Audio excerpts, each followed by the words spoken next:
Bonjour à tous et à toutes, à ceux et à celles que je n'ai pas encore eu l'occasion de saluer. Toujours un plaisir d'être ensemble, d'être réunis. J'avais à cœur de vous présenter comme intro un film que vous connaissez peut-être, que vous avez peut-être déjà vu, un film en 2 parties, et ça ressemble à ça.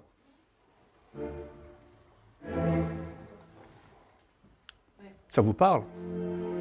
Ça vous dit quelque chose? Ah, c'est une belle histoire, hein, avec Daniel Auteuil, avec Yves Montand, Depardieu. C'est l'histoire du jeune Hugolin. Un jeune Hugolin, un jeune Français du sud de la France, qui revient de son service militaire. Et il a un projet en tête, faire fortune dans les œillets, la vente des œillets. Et il retrouve son papé, César Soubeyran, un homme riche, un homme qui porte un nom important. Et il lui expose son plan. Tonton, je veux faire fortune. Et l'oncle est tout à fait disposé à aider financièrement son neveu. Mais pour la cueillette, pour la culture des œillets qui rapportera beaucoup d'argent, il faut du terrain.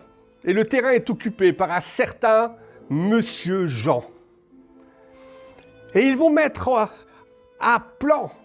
Ils sont prêts à tout pour avoir ce terrain. Ils sont prêts à tout au point de le conduire presque à la dépression, à l'échec, à la faillite, au point de mettre à mort ce fameux Monsieur Jean. Chose que Papé ne sait pas, ne connaît pas. Chose que le Papé ne connaît pas, c'est que ce fameux Monsieur Jean, c'est pas grave, coupe comme ça, c'est pas grave. Ce que le Papé ne connaît pas, en fait, c'est que ce fameux Monsieur Jean n'est pas moins qu'un amour de jeunesse. Sans le savoir, le Papé qui, lui, voulait que son nom de famille reprenne de l'ampleur, que sa famille s'agrandisse de nouveau telle qu'elle était à l'époque de sa jeunesse, eh bien, il vient lui-même de mettre fin à ce projet. Alors, le futur est morose parce que, effectivement, il y aura de l'argent, il y aura la réussite. Hugolin va faire fortune. Mais pris de remords, il va se pendre. Et le Papé se retrouve seul, vieux. Il est riche, il est bien habillé, il a des beaux vêtements. Il pensait voir clair dans la réussite, mais il est aveugle, pauvre et nu. Sur son lit de mort, après avoir appris que ce Monsieur Jean était son fils, il va voir cette phrase en disant « J'ai tout raté, mais je sais que mon fils m'attend et il me défendra devant Dieu. » C'est l'échec de sa vie, l'échec total. Marc 8,36, à quoi sert-il à un homme de gagner le monde, de gagner tout le monde, s'il perd son âme? Quel échec de se rendre compte à la fin de sa vie qu'on a pris la mauvaise direction, qu'on a pris les mauvaises décisions. Alors un jour, nous aurons tous à comparaître devant Dieu. Nous aurons tous à assumer les choix et les conséquences de nos vies. Ce ne sera pas devant un voisin, ce ne sera pas devant un fils, ce sera devant le Père lui-même. Et que nous dira-t-il? La pire chose qu'il pourrait nous arriver, c'est que malgré les meilleures intentions, malgré les richesses, malgré les œuvres, se dire qu'on est passé complètement à côté de la direction, complètement à côté de la cible. On peut être riche, mais d'une richesse qui ne sert à rien. Avoir des œuvres, mais qui sont inutiles devant Dieu. Et je vous invite à prendre le verset fil rouge, Apocalypse, chapitre 3, versets 14 à 22. Apocalypse 3, 14 à 22. Écrit à l'ange de l'église de Laodicée. Voici ce que dit l'Amen, le témoin fidèle et véritable, le commencement de la création de Dieu. Je connais tes œuvres, je sais que tu n'es ni froid ni bouillant.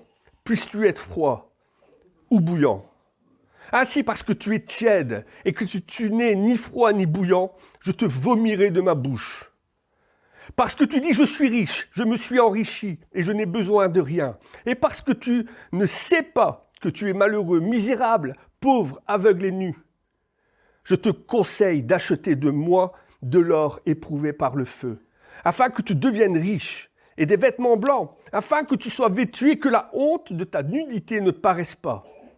Et un collier pour oindre tes yeux, afin que tu vois. Moi, je reprends et je châtie tous ceux que j'aime, et donc du zèle et repens-toi. Voici, je me tiens à la porte et je frappe. Si quelqu'un entend ma voix et ouvre la porte, j'entrerai chez lui, je souperai avec lui, et lui avec moi. Celui qui vaincra, je le ferai asseoir avec moi sur mon trône, comme moi j'ai vaincu, et je me suis assis avec mon Père sur son trône. Que celui qui a des oreilles entende ce que l'Esprit dit aux églises. Amen. On pourrait donner comme titre à ce message « Bien mal acquis ne profite jamais ». On doit se poser une question, il faut se poser une question. Qu'est-ce que l'Église ? Qu'est-ce que l'Église ? Et qu'est-ce que Jésus attend de son Église ? Charles Spurgeon a dit un jour, n'allez pas là où il y a de la belle musique, des grands discours ou de belles architectures, mais allez là où l'Évangile est prêché, où la vérité est prêchée. Parce que c'est ça, l'Église, c'est là où l'Évangile est prêché. Parfois, on peut faire beaucoup de choses qui fonctionnent bien, hein.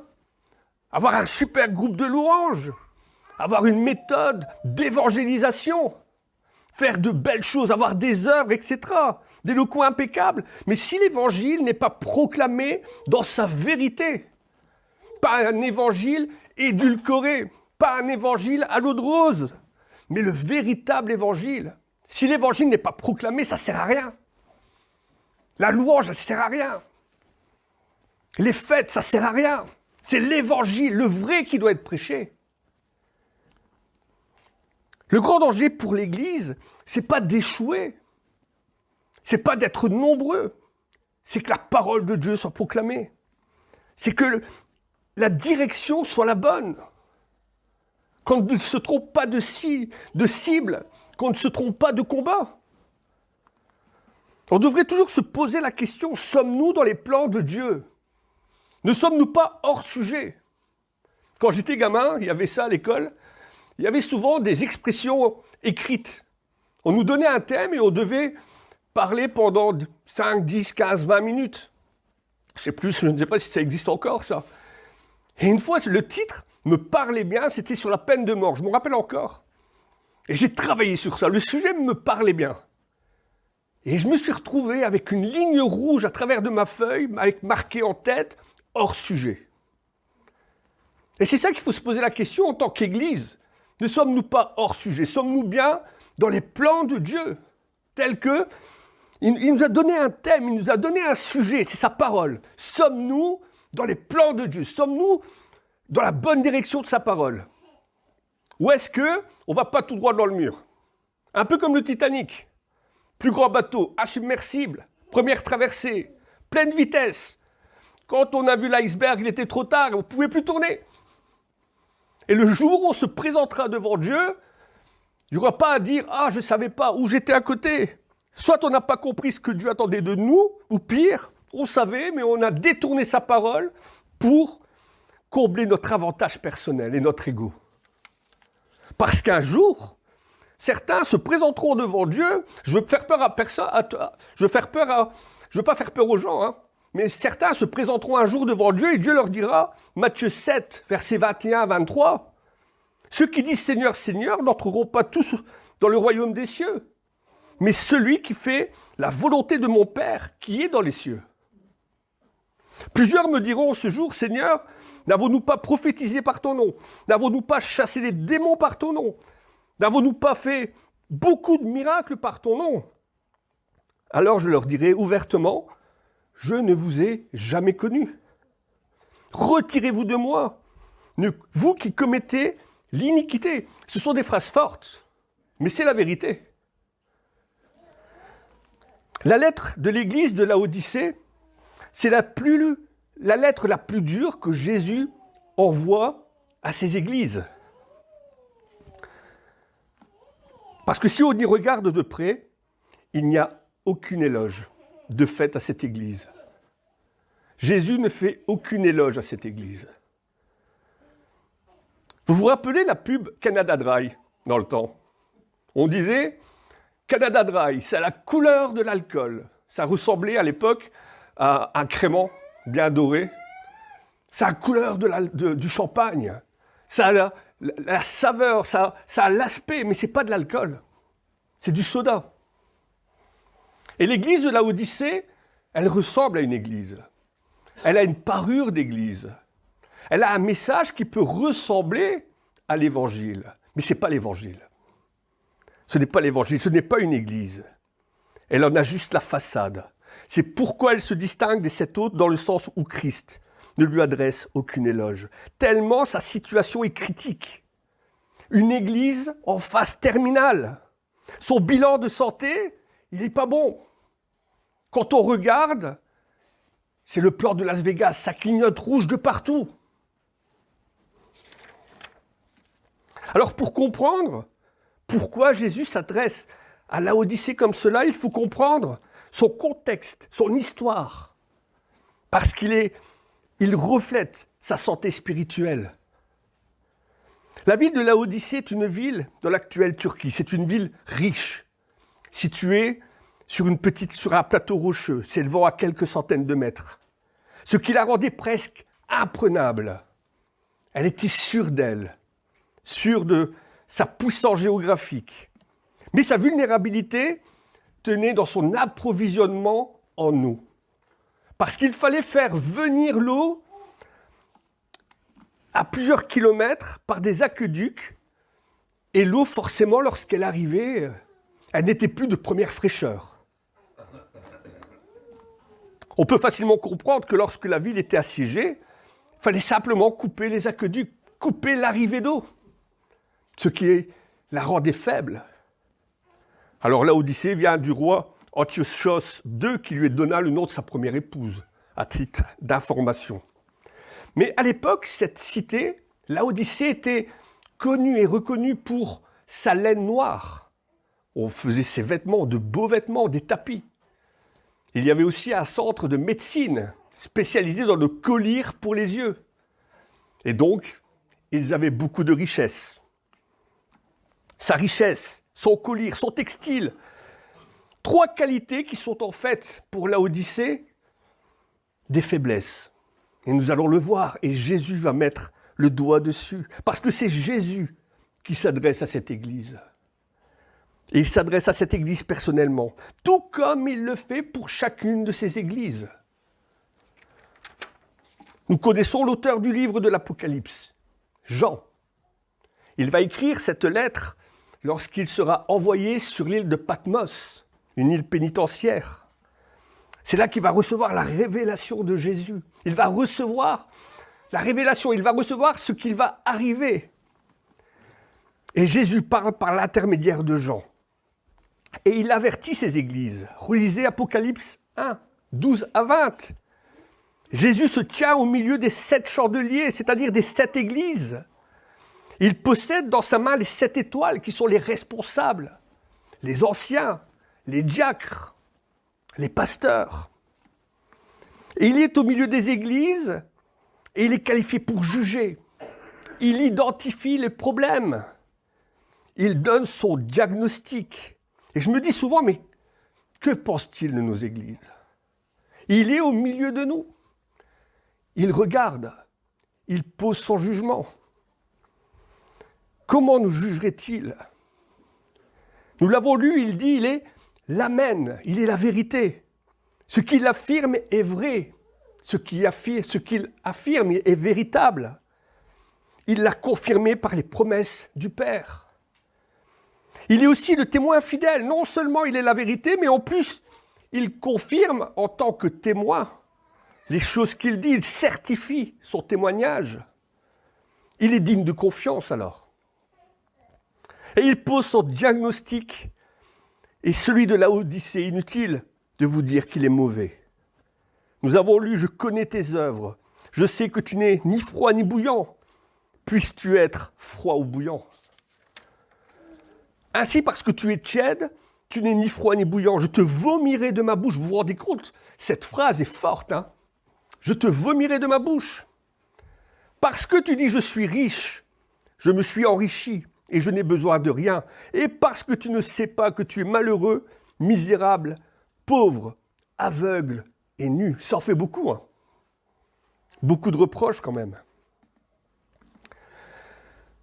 Je connais tes œuvres. Alors même si nous sommes sauvés par sa grâce, c'est par grâce que vous êtes sauvés, cela ne vient pas de vous, c'est le don gratuit de Jésus-Christ. Même si nous sommes sauvés par grâce, les œuvres révèlent toujours l'état spirituel d'une personne.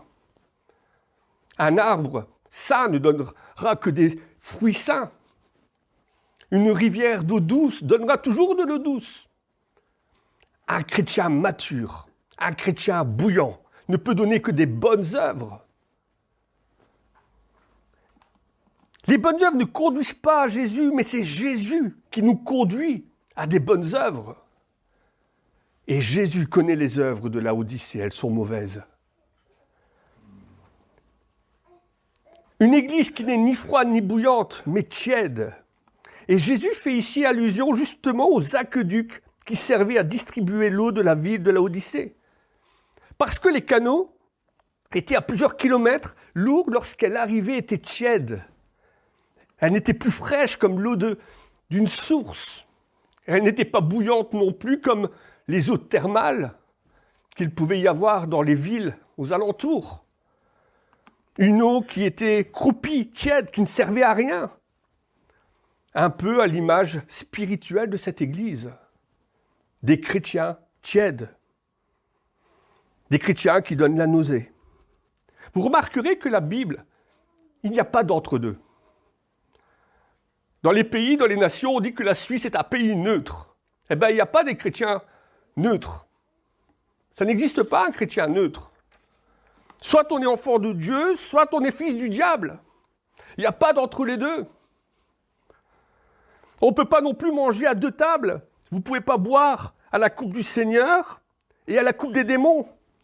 Vous ne pouvez pas participer à la table du Seigneur et à la table des démons. 1 Corinthiens, chapitre 10, verset 21, il n'y a pas d'entre les deux. On ne peut pas non plus servir deux maîtres à la fois. Matthieu 6, verset 24, car on haïra l'un et on aimera l'autre, ou on s'attachera à l'un et on méprisera l'autre. On ne peut pas servir Dieu et Manon, c'est-à-dire l'argent. On ne peut pas être en entre les deux. Ça me fait toujours sourire quand j'entends des gens dire « Je suis chrétien non pratiquant ». C'est comique. C'est comme si on avait autour du cou, le lundi une croix, le mardi le symbole de l'islam, je ne sais plus à quoi ça représente. Vous voyez ce que je veux dire? Ou alors la Fatma, ou alors X. On ne peut pas, ce n'est pas possible. On ne peut pas avoir chez soi, pardon, j'espère que je vais troubler personne, mais on ne peut pas avoir chez soi un crucifix, sur le meuble Bouddha, la croix de la Fatma dans la cuisine, on ne peut pas. Il faut faire un choix à un moment donné. On est chrétien ou on n'est pas chrétien? Le chrétien bouillant, celui qui est bouillant, quand Dieu dit « tu n'es pas bouillant », le chrétien bouillant, c'est celui qui spirituellement est vivant, il est enflammé. Il est enflammé pour le Seigneur, il vit une communion avec le Seigneur, il ne vit pas une religion. Il sait pourquoi il vient au temple, il sait pourquoi il prend la Sainte Seine, il sait pourquoi il prie et dans quelles conditions il prie. Il sait pourquoi il lit ça, la parole de Dieu. Il est enflammé, le chrétien est enflammé. Et vous n'êtes pas sans savoir que ce qui est enflammé donne du goût. Qui a déjà fait un bouillon? Certainement tout le monde. Hein.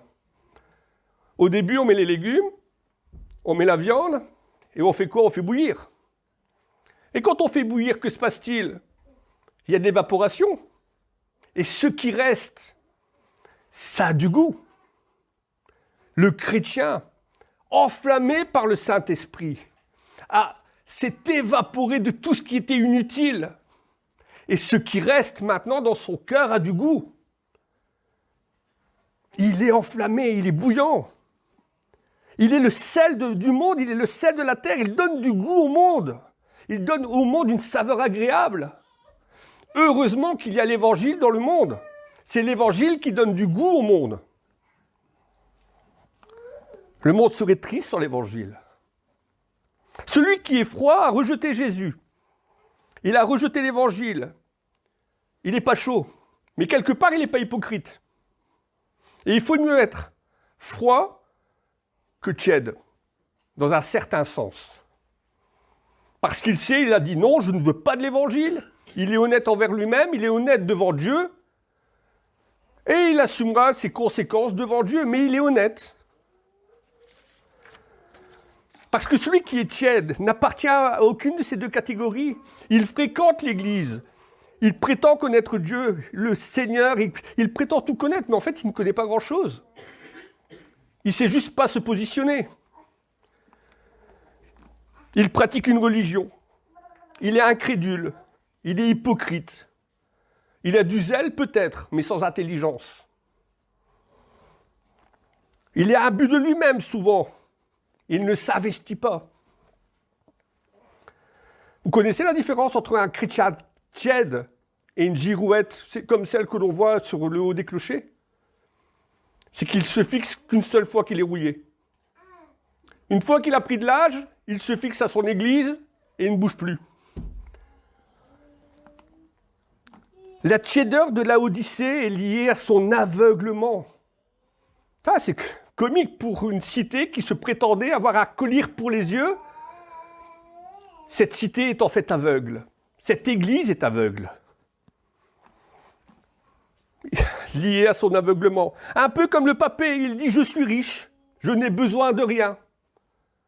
Mais en réalité, il est aveugle, pauvre et nu et malheureux. Et cette église, qui pourtant avait des richesses, est aveugle, pauvre, nue et malheureuse. Matthieu 7, 21, ceux qui me disent Seigneur, Seigneur, n'entreront pas tous dans le royaume des cieux, mais celui qui fait la volonté de mon Père qui est dans les cieux. La prospérité de Laodicée lui donne un faux sentiment de sécurité. Mais le Seigneur, alors qu'il pourrait apporter son jugement directement sur cette église, lui fait quand même une éloge, lui donne quand même une possibilité de s'en sortir. Il lui offre la grâce et le salut véritable. Le Seigneur dit à cette église, achète-toi de l'or, éprouvé par le feu, afin de devenir riche. Le salut, la foi véritable, le Seigneur l'appelle. Réveille-toi, reviens à la foi véritable, avec de l'or éprouvé par le feu. 1 Pierre, chapitre 1, verset 7, une foi plus précieuse que l'or véritable, qui est pour résultat la louange, la gloire, l'honneur, lorsque Christ apparaîtra, une foi éprouvée par le feu. C'est ça que le Seigneur dit à cette église. Achète-toi de l'or éprouvé par le feu. Achète-toi une foi véritable, une vraie foi. Achète-toi aussi des vêtements blancs, symbole de justice, symbole des œuvres de la justice. Achète-toi du collier pour les yeux, parce que l'aveuglement spirituel représente le manque de compréhension, le manque de connaissance. Laodicée a besoin que Christ lui ouvre véritablement les yeux pour qu'il puisse passer des ténèbres à la lumière. Reviens à moi. Reviens à moi, enfant infidèle. Tu m'as désobéi, tu es loin de moi. Reviens à moi avant qu'il soit trop tard. Achète-toi de l'or éprouvé par le feu, des vêtements blancs, du collier pour les yeux. Reviens à moi avant qu'il soit trop tard. Jésus reprend ce qu'il aime. Et souvent, nous nous disons dans nos vies, nous passons par des moments difficiles. Pourquoi? Eh bien, peut-être tout simplement parce que Jésus aime reprendre ce qu'il aime. Cette Église et les Églises, et cette Église en particulier, est appelée à avoir deux choses, du zèle et du repentir. Jésus l'appelle à avoir du zèle et de la repentance. La repentance, c'est quoi? C'est lorsqu'on s'est trompé de chemin, on fait demi-tour et on se calque sur la parole de Dieu. Celui qui vaincra sera assis avec le Christ sur son trône.